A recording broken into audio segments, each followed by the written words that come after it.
అందరికీ నమస్కారం. Welcome to my channel. ఈ వీడియోలో విశ్రాంత ఉద్యోగులందరికీ సూపర్ గుడ్ న్యూస్ అండి. ఏంటనే వివరాలు ఈ వీడియోలో తెలుసుకుందాము. వీడియో ఎక్కడే గాని స్కిప్ చేయకుండా ఎండ్ వరకు చూసేయండి. అప్పుడే ఇన్ఫర్మేషన్ పూర్తిగా అర్థమవుతుంది.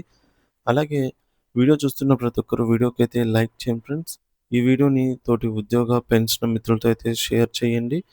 కొత్తగా మన ఛానల్ చూస్తున్న వారైతే సబ్స్క్రైబ్ చేసుకోవడం మర్చిపోకండి.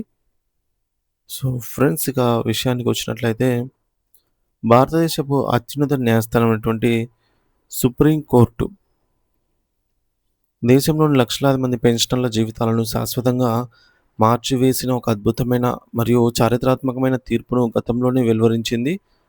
అయితే ఈ తీర్పు ప్రకారంగా రిటైర్డ్ ఉద్యోగులు అందుకుంటున్న పెన్షన్ నిలిపివేసే లేదంటే పూర్తిగా తొలగించేటటువంటి అధికారం అనేది ఏ ఒక్క ప్రభుత్వానికి కూడా లేదని స్పష్టమైంది. మరి తమ జీవితాంతం కష్టపడి దేశ సేవలో లేదా ప్రభుత్వ విధుల్లో గడిపినటువంటి రిటైర్డ్ ఉద్యోగులకు ఇది ఒక గొప్ప విజయ వార్త అని చెప్పవచ్చు.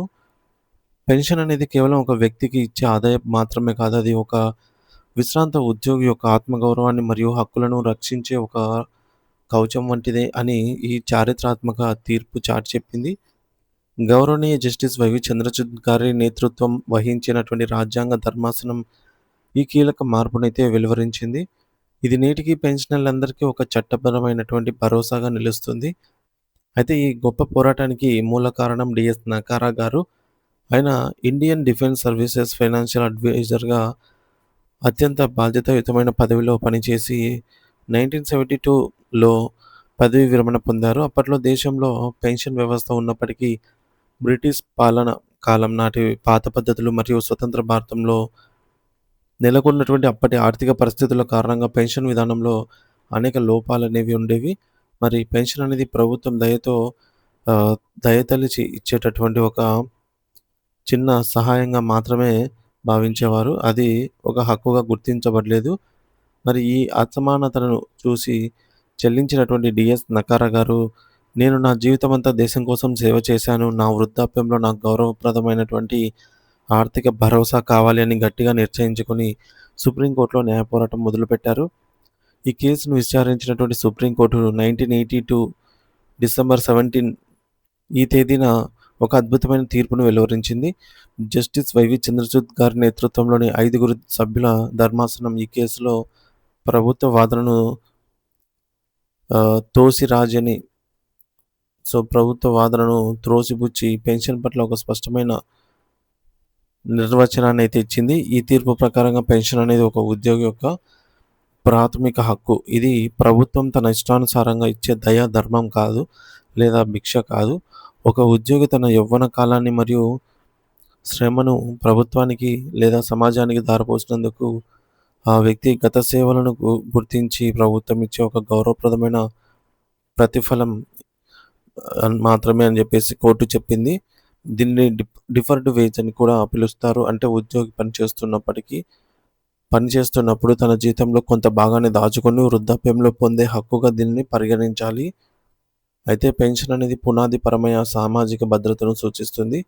వృద్ధాప్యంలో శారీరక శక్తి తగ్గినప్పుడు ఆర్థికంగా ఇతరులపై ఆధారపడకుండా ఆత్మగౌరవంతో జీవించడానికి పెన్షన్ ఒక వెన్నుదన్నులాగా నిలుస్తుంది. అయితే పెన్షన్ తొలగించే హక్కు ఏ ప్రభుత్వానికి లేదని సుప్రీంకోర్టు స్పష్టం చేయడం ద్వారా రాజకీయ పార్టీలు మారినా లేదా ప్రభుత్వాలు మారినా పెన్షనర్ల బతుకుదెరువుకు ఎటువంటి ప్రమాదం లేకుండా పోయింది. ఒక ప్రభుత్వం తన ఆర్థిక ఇబ్బందులను సాగుగా చూపి పెన్షన్లను నిలిపివేయడం చట్టవిరుద్ధము. ఈ చారిత్రాత్మక తీర్పు వల్లే నేడు రిటైర్డ్ ఉద్యోగులు తమ ఆర్థిక సమస్యలను గురించి ఆందోళన చెందకుండా ప్రశాంతంగా, విశ్రాంతిగా జీవించగలుగుతూ ఉన్నారు. ఒకవేళ ప్రభుత్వాలు పెన్షన్ సిస్టంలో ఏమైనా మార్పులు చేయాలనుకున్నా అవి కేవలం పెన్షనర్లకు మేలు చేసే విధంగా ఉండాలే తప్ప వారిని ఇబ్బంది పెట్టేలాగా ఉండకూడదని కోర్టు గట్టిగా హెచ్చరించింది. అయితే ఈ తీర్పు సమాజానికి ఒక గొప్ప సందేశాన్ని ఇచ్చింది. ఏ దేశమైనా తన సేవకులకు, ముఖ్యంగా వృద్ధులను ఎలా గౌరవిస్తుందో అనే దానిపైన ఈ యొక్క దేశ ఆ దేశం యొక్క సంక్షేమ విలువలు ఆధారపడి ఉంటాయన్నమాట. సో ఉద్యోగి సేవలను గుర్తించి పెన్షన్ అందించడం అనేది ఒక ఆరోగ్యకరమైన మరియు బాధ్యతాయుతమైన సమాజానికి నిదర్శనము. ఈ తీర్పు వల్ల కేవలం పెన్షనర్లకు మాత్రమే కాకుండా ప్రస్తుతం విధుల్లో ఉన్నటువంటి ఉద్యోగులకు కూడా తమ భవిష్యత్తుపై ఒక గొప్ప నమ్మకం ఏర్పడింది. తాము పదవీ విరమణ చేసిన తర్వాత కూడా ప్రభుత్వం తమను అనాథలుగా వదిలేయదని, న్యాయపరంగా మరియు ఆర్థికంగా తమకొక భద్రతా వలయం ఉందని వారు గ్రహించారు.